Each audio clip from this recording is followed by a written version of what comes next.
Hey, how's it going, everybody? Lawler here. As always, we've got some fun stuff to talk about as RLCS is just a few short weeks away. Despite that, we've been trying to figure out what the heck is going on, how these teams are looking now that scrims are back in full swing. The lucky thing for us is once a month, Epic puts on a cash cup, basically some iteration of 1s, 2s, or 3s, sometimes Rumble, Drop Shot, you name it. They had a 3v3 tournament, so we do get the opportunity to see some of these new teams in action. There's one for every region. All of them have been completed, so we do kind of get a first look or an early iteration of a majority of the teams in early competition. I will say, just kind of as a little asterisk, most of EU is planning for Paris Games Week. They did the Coupe de France /, so most of the top tier dogs in EU did not play in this. But for all the other regions, not only does it give us some new rosters we didn't know about, but it kind of gives us some insight on how they're performing out of the gate. So with that said, we're going to go down the line. We're going to start with NA, EU, and go through all of the major regions. Make sure you guys hit like, subscribe. Helps me out immensely, as well as hit up all the socials. We're going to start with North America first. I've actually talked to a couple people in the NA space being like, yo, what is your like go-to power rankings right now? Most of them are like, yeah, it's NA with NRG and then the new Shopify, which is the old Ultimates +1. And then from there, it gets a little bit tricky. Who's going to be the 3-4 to round things out? Technically, it's the top 6 that matters for the kickoff tournament. It seems to be up for debate. We are missing a lot of high-profile teams. No Space Station in this, Gen G or any of those either. No NRG. Conversation is like, okay, Shopify Rebellion should be the favorites. Former Pirates on a Boat, which had Andy, I'm pretty sure, is now Mech, Hoxer, and Eris. I don't think that's the same as it was last time. Correct me if I'm wrong on that in the comments down below. But Mech, kind of that next up, still not getting really the opportunity to play for one of the top tier teams, but still part of the conversation as like a top 8, top 6 team. A lot of eyes on this team. Angels, which is the former Shopify Rebellion team, with 2/3 with Wavy and 2-piece, have been playing with Talk. That is confirmed now. We also have the boys, where they're swapping out and bringing in 5-up instead of Percy, and then Hoxer as well. I'm pretty sure Hoxer was who they played with in LCQs. The team 1, Royalis, Andy, and Zanil, which is to me the most like, we're looking for stability, we're looking for consistency with the roster. Stromboka, which is an updated Stromboli roster with Alraz and Delta as always. They've got Realize, NA. Foot Esports has been confirmed with Frosty, Sosa, and Cheese. This was kind of the big conversation because Cheese was not able to get out of the Gen G contract unless they had a buyout. So Foot coming over from SSA into NA. Devars, Parth, Creams, and Devo. Parth, obviously, a long-standing member of that Shopify team. And then just some kind of ragtag teams. Obviously, the new Shopify is the one everybody's going to keep in their eyes on. Randoms is Truly Random with Percy, Garrett, and PZY, which is like, how did this come to be? And then PHL, the former Omelet, Cloud9, whatever iteration of roster you want to go with Panda, Lion Blaze, and Hockey. This is something a little bit different because normally Creams and Hockey are known for being a duo and competing together under the like Hey Bro roster. They were TSM for a long time, so people starting to split up. Now, if you guys aren't familiar with the Cash Cup, depending on how many signups are, it is just straight double elimination. The big thing of note is Shopify Rebellion and Foot played each other in day 1, and Foot actually beat Shopify Rebellion. So Shopify starts in the lower bracket.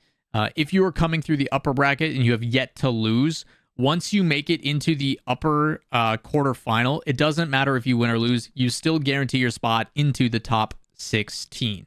So because of that, you do have Pirates on a Boat and the Stromboka team. Pobe, which is the Mech, Hoxer, and Eris, does come through perfect. 2-0, 3-0, they're good to go. Foot and Angels, the Frosty, Sosa, Cheese versus Wavy, 2-piece, and Talk. I did talk to Talk specifically, and he's like, yeah, I personally see us as like a top 4 roster. I'm a little biased, but we are playing very well in scrims, and we feel pretty confident. So they do end up going and beating a team that I consider probably one of their major competitions for like top 6. So there's like kind of the upset matches that are really important.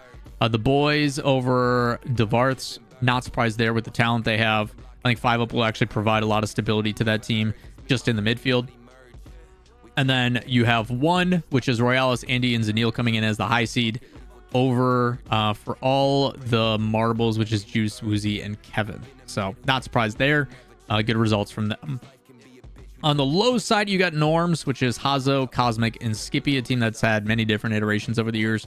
100x35 roster, if I remember correctly. I could be wrong on that. I forgot what their old org was. Shopify, like I mentioned, took a very early loss, but then they went in and played pretty dang well. Again, a little bit scary. They did concede to rank X Big Birds. I don't even know who's on that roster, but in best of threes, it's a little dangerous. So they do end up closing it out.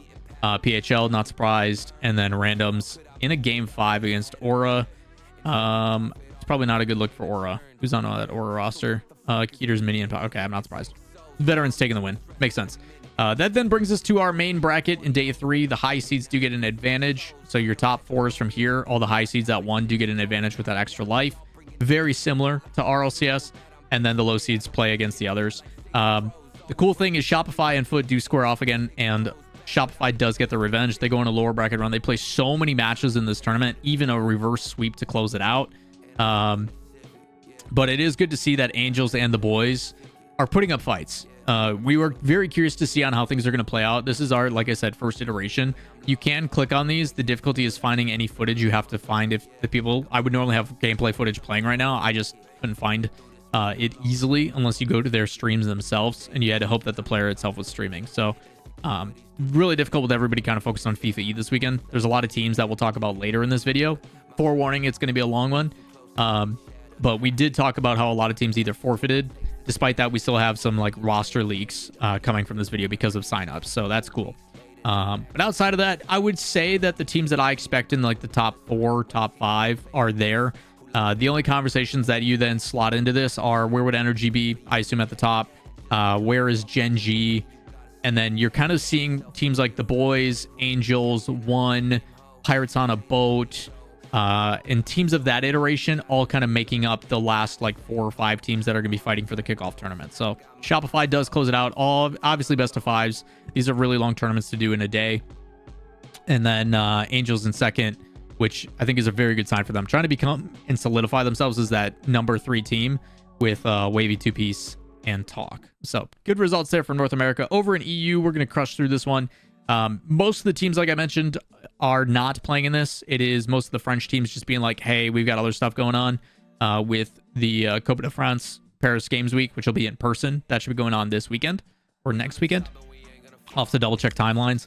But the big one to take away is for a lot of these rosters, a lot of the same. The 2 Danes, 1 Bruv, which played under a Leost in that tournament, did still sign up, were easily the favorites. Some familiar rosters here and there, but for the most part, competition-wise, we are missing like the top 8 teams. Like there's a lot of teams that are not signed up for this, so you basically have like a clear favorite and then some other teams that you hopefully don't concede to. So my only focus when watching EU is like, how did 2 Danes, 1 Bruv play? Yes, they're notorious for giving up a couple games they shouldn't, but outside of that, they had a team forfeit in the uppers. Why ACM just said, hey, I'm out, I don't know. I couldn't tell you the exact reasons, but 2 Danes, 1 Bruv go in pretty cleanly. Crossbar Blokes, whoever that is, Pluvo, Goffs, and Ethan. I'm not surprised they put up a decent fight, but 2 Danes, 1 Bruv. A lot of success in the last couple of weeks, so congrats to them moving forward. Over to MENA. A lot of teams, again, missing in this one. No Monkey Moon in the crew from Twisted. No Drawley in the crew from Falcons. Reasons why they were both playing in FIFA E. They had Morocco qualifiers, France qualifiers, and stuff like that. Like Monkey Moon, I'm not surprised just didn't sign up and play, but for the most part, for the guys in the MENA quals and everything else for FIFA E for Saudi, they're just not signed up. Their focus is on their qualifiers for their country. Not surprised. That being said, there is a lot of good teams in this still. A lot of names that you guys should be familiarized with like MMA, with Mawson, Mesho, and Ahmad. Pretty crazy to see it back.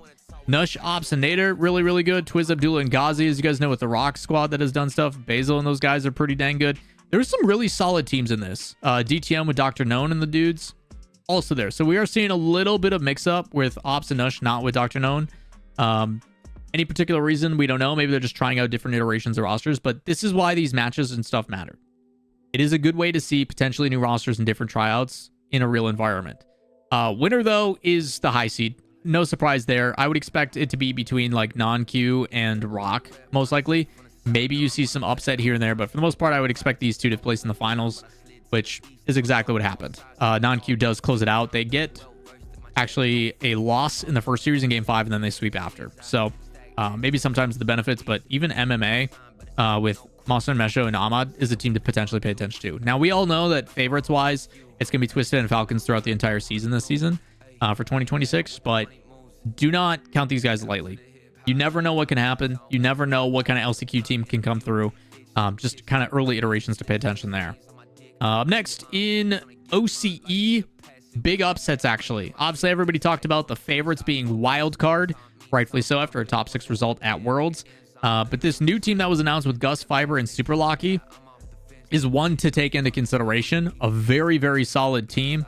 And they actually got the upset on them. So C Shanners, not C Nanners, who's a YouTuber, I think, but C Shanners actually plays upset on them and gets them in a 3-1. And then they also have wildcard drop lowers all the way bounce back. And they do, despite losing 1, are able to take it. So 2-1 in favor of Sea Shanners. Congrats to them. Got to be a really good feeling with a new team that is unsigned, that is looking for an organization. As for wildcard, I'm not surprised. A little bit of a laxed offseason, if I had to guess.